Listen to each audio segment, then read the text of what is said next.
Dear President Yanni Vardakastani, dear Assembly, I'm glad to have the opportunity to address your General Assembly via this video message since I cannot attend personally. In the digital age, information and services are becoming more and more readily available on the internet.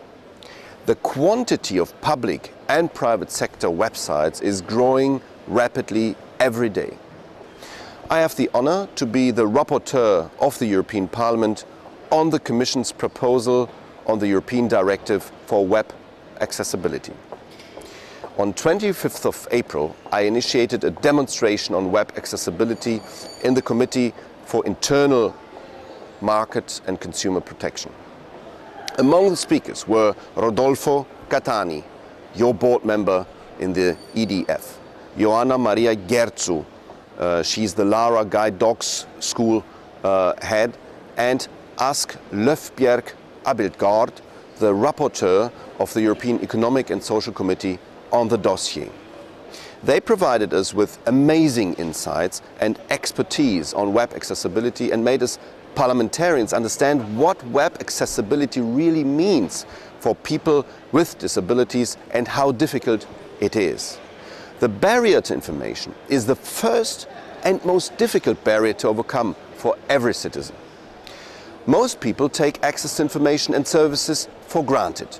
Therefore, many people might consider this piece of legislation as a minor priority. I deeply believe that the directive is far more than a desirable addition. It is a necessity, not only for people with disabilities, but also for our increasing aging population. I welcome the Commission's proposal, but I think that the measures outlined are neither sufficient nor far-reaching enough. We need a more ambitious approach. We are lagging behind global standards, whilst we also need to move towards a completion of the single market.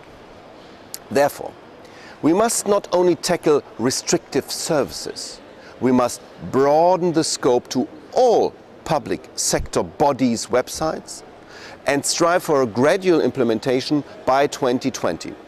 This would reflect the binding obligations set out in the United Nations Convention on the Rights of Persons with Disabilities and the commitments in the Digital Agenda for Europe. I am thankful for all the support and input that I received from the European Disability Forum regarding my work as rapporteur. I am confident that we will finish the legislative process under the Greek presidency in the first half of 2014. Let us work together to make this barrier of information disappear wherever this is legally and technically possible. I wish you a nice time in Athens and a very successful event. All the best.